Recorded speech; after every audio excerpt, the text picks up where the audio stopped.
नमस्कार दोस्तों, back to our channel friends. मैं आप सबका अपने चैनल स्टॉक्स फॉर लाइफ पे बहुत स्वागत करता हूं। Welcome to STFL family. DFL members, आज मैं इधर पे एक multi bagger small cap stock के बारे में डिस्कस करने वाला हूं, जिसमें 5 साल में लगभग पैसे 20 गुना हुए हैं और 200 अपने ही इंडस्ट्री की ये बहुत रिनाउंड ग्रुप को बिलोंग करने वाली कंपनी ज़रूर देखने को मिलती है। हाल फिलहाल में गैस FIS ने और DIS ने अपने स्टेक को इस क्वार्टर में बढ़ा भी लिया है। तो जो गैस आने वाले कल में अगर ये मोमेंटम कंटिन्यू होता है तो लॉन्ग टर्म में कंपनी और भी अच्छा कर सकती है। हाल फिलहाल में गैस कंपनी ने 1:10 का स्टॉक स्प्लिट अनाउंस किया था और मैंने आपको इन्फॉर्मेशन दी हुई थी इस कंपनी के बारे में। तो जो 27 तारीख ये बहुत ही इंपॉर्टेंट डेट होने वाला है, जहाँ पे आपके एक के बदले 10 शेयर जरूर मिलेंगे। बट ये सबको अच्छे से पता है कि स्प्लिट हो गए, बोनस हो गए, सिर्फ इसको देख के निवेश करना सही नहीं है। कंपनी के बारे में समझना बहुत ही इंपॉर्टेंट है। तो जो ऐसी कंपनी डेट फ्री है और अब चाहे तो इसको आराम से फोकस कर सकते हैं और चाहे तो इधर पे एक स्लाइट स्टॉप लॉस लेकर स्विंग ट्रेड भी कर सकते हैं। बिकॉज बहुत लोग पूछते भी हैं कि सर इधर पे स्विंग का मौका है या फिर नहीं। तो जो कभी स्विंग ट्रेड लेते हैं तो आपकी एग्जिट प्लान आपके एंट्री प्लान से ज़्यादा इंपॉर्टेंट होती है। तो पूरा इन्फॉर्मेशन का इस वीडियो में मिलने वाला है, बहुत ही कुछ सीखने को मिलेगा।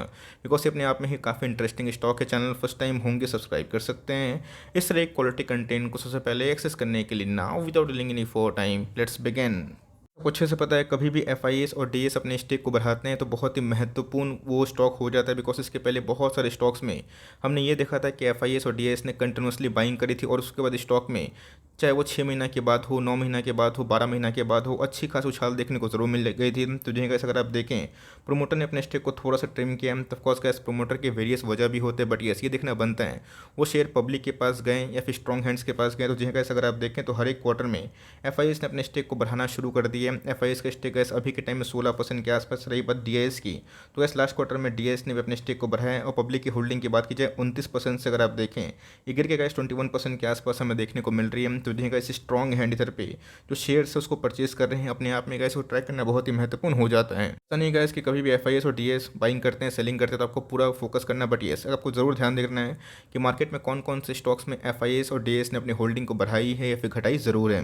अगर आप देखें हाल फिलहाल में ही 2 दिन पहले ही 3 दिन पहले ही मैंने इसको कवर किया था। बिकॉज यहाँ पे अगर आप देखें 27 अप्रैल को इनके सब डिवीज़न होने वाले हैं, स्प्लिट होने वाले हैं। तो जिनके इनके फेस वैल्यू 10 हैं, जो आने वाले कल में 1 हो जाएंगे, मतलब आपके एक के बदले मिलेंगे 10 शेयर। तो जिनका कभी मार्केट में इतना बड़ा कॉर्पोरेट इवेंट होता है तो जिनका स्टॉक मार्केट में उसमें अच्छी खासी उछाल देखने को ज़रूर मिलती है। बट हमारी फोकस उन सब कंपनी पर होना चाहिए जो फंडामेंटली अच्छी है। टेक्निकली अगर आपको वीक दिखाई पड़ रही है, उधर घुसने का मौका है तो अच्छा खासा मौका बन सकता है। तो जिनका इधर पर मैंने आपको फोकस करने की कोशिश की कि इधर पे FIS और DIS ने अपने स्टेक को बढ़ाया है। पब्लिक होल्डिंग की बात की जाए ये ड्रास्टिकली हमें कम होते हुए देखने को मिल रही है और इसमें एक बहुत बड़ा जो इवेंट है वो आने वाले 27 अप्रैल को देखने को जरूर मिल जाएगा। स्टॉक के बारे में डिस्कस कर लेते हैं। तो जी हाँ गैस, आपको इसके बारे में मैंने बताया भी था। कंपनी का नाम अगर आप देखें सारेगामा लिमिटेड। जी हाँ गैस, आपको अच्छे से पता है कि सारेगामा एक बहुत बड़ा म्यूजिक प्लेटफॉर्म हमें देखने को मिलता है। T सीरीज़ की बात की जाए, सारेगामा की बात की जाए, ये सब रिनाउंड ग्रुप से ही बिलोंग करने वाली कंपनी है। तो जी हाँ गैस, अगर देखें आज के दिन में हमें 91% के आसपास एक्मुलेशन देखने को मिल रहा है, जहाँ 44,000 शेयर्स ट्रेड हुए हैं। तो मार्केट में गैस अगर आप देखें तो 40,000 शेयर्स को डीमेट में ऑफकोर्स ले जाया गया। तो मतलब इसका ये होता है कि मार्केट में गैस अभी के टाइम इस प्राइस में भी ऐसे बहुत सारे बायर्स हैं जो अभी के टाइम इसको एक्मुलेशन जरूर कर रहे हैं। सारेगामा की बात की जाए तो जो गैस म्यूजिक इंडस्ट्री को बिलोंग करने वाली एक अच्छी कंपनी है। और दोस्तों आपको पता है कि मैं बहुत सारे स्टॉक्स को कवर करता हूँ। येस, उसमें से डिपेंड करता है कि आपको कौन से स्टॉक में इंटरेस्ट है, कौन सी इंडस्ट्री पे आपको बिलीव है। तो जो गैस एंटरटेनमेंट की बात की जाए, मीडिया की बात की जाए, कंपनी उसमें से काफ़ी अच्छी दिखाई पड़ती है। सबसे खास बात का इस कंपनी डेट फ्री है। तो 5,000 का स्टॉक अभी के टाइम देखने को जरूर मिल चुकी है। बट एक साल की तो जो है एक साल में इसने ऑलमोस्ट 200% के आसपास पैसे बना के दिए और पिछले कुछ समय से मार्केट गिरा था। इसमें ऐसा कोई बड़ी गिरावट हमें देखने को नहीं मिली और एक साइडवेज जो पैटर्न है उसको फॉर्म करता हुआ देखने को जरूर मिल रहा है। तो जो है अगर आप इसमें स्विंग लेना चाहते हैं, निवेश किए हुए हैं, रणनीति क्या होगी मैं आगे बताऊंगा। बट अगर आप देखें तो इसने एक साल में अच्छे खासे पैसे बना के ज़रूर दिए हैं। बट 5 ईयर्स की तो जो है 5 ईयर्स में इसने ऑलमोस्ट 2000% के आसपास पैसे बना के दिए और यही मैं बताता हूँ, सिखाने की कोशिश करता हूँ। मार्केट में जब स्टॉक नहीं चलते हैं 1.5 साल 2 साल तो उधर पब्लिक क्या करती है, निवेश नहीं करती, बेच देती है और उसके बाद बुल रन हमें देखने को मिलता है। अगर वो कंपनी फंडामेंटली अच्छी होती है तो ही बुल रन होता है। तो जो अगर आप देखें तो 5 ईयर्स में इतना गिरावट के बावजूद भी इसने अच्छे खासे पैसे बना के ज़रूर दिए हैं। तो ऑफकोर्स गैस एक रिस्की कंपनी है, इस बात को आप ज़रूर ध्यान दीजिएगा। बट यस, टेक्निकली अगर आप देखें तो बहुत ही स्ट्रॉन्ग है और इसने ओवर द 5 ईयर्स की बात की जाए अच्छे खासे पैसे बना के ज़रूर दिए हैं। टर्म की बात की जाए तो जिनका इस लॉन्ग टर्म चार्ट पैटर्न भी काफ़ी प्रॉमिसिंग हमें देखने को मिलता है और ये सब कंपनी जो भागती है तो काफ़ी तेज़ भागती है। तो जिनका इस बात को ध्यान रखिएगा कि मार्केट कैप कितना है, 9,000 करोड़ 10,000 करोड़ के आसपास की, और इस सब कंपनी में अगर आप निवेश किए हुए हैं तो ऑफकोर्स आप होल्ड कर सकते हैं। लेकिन अगर आप सिर्फ स्पीड को लेकर जानना चाहते हैं तो इनके फंडामेंटल्स को आपको देखना बहुत ज़रूरी हो जाता है। सारेगामा की बात की जाए, ओल्डेस्ट म्यूजिक लेवल कंपनी हमें देखने को मिलती है हाल फिलहाल में। गाइस सारेगामा कारवां की बात की जाए, इसकी वजह से मार्केट में काफ़ी चर्चा का विषय बना था और उसके बाद ही आपने देखा कि 17, 18, 19 के बाद स्टॉक में अच्छी खासी मूवमेंट देखने को मिली, बिकॉज पूरा म्यूजिक इंडस्ट्री का आने वाले कल में वो रहेगा ही। तो जिनका इस कंपनी की बात की जाए, सारेगामा जो कारवां है हाल फिलहाल में इन्होंने लॉन्च किया था। और यूडल फिल्म्स की बात की जाए तो गाइस इस कंपनी ने इसको भी लॉन्च 2017 में ज़रूर किया था। कर लेते हैं बात मार्केट कैप की। तो जी गाइस ये 10,000 करोड़ के आसपास की मार्केट कैप है। मैं फिर से बताना चाहता हूँ कंपनी काफ़ी रिस्की है। अगर आपको इस कंपनी में इंटरेस्ट है तो ही निवेश करने का प्लान करिएगा, अदरवाइज आप इसको स्विच भी कर सकते हैं, बिकॉज मार्केट में अच्छे खासे ऑप्शंस अवेलेबल हैं। तो जी गाइस मुझे ऐसा लगता है कि अगर मार्केट में एक बहुत बड़ी गिरावट नहीं हुई तो ये ऑल टाइम हाई को जरूर ब्रीच कर सकता है। ऑल टाइम हाई अगर आप देखें 10% के आसपास डिस्काउंट प्राइस में अवेलेबल है। स्टॉक अगर आप पी देखें तो स्लाइट हाई है, बिकॉज कंपनी प्रॉफिटेबल बिजनेस में काम जरूर करती है। आरओसी पर अगर आप ध्यान दें, आरओई पे ध्यान दें तो बहुत ही फैंटास्टिक है। 33% के आसपास कंपनी के आरओसी है। आरओई पे अगर आप ध्यान दें 25% के आसपास। और फेस वैल्यू की बात की जाए, जो भी 10 शो कर रहे हैं, बट सही सर गाइस इनके जो फेस वैल्यू स्प्लिट होने के बाद 1 ज़रूर शो करेगा।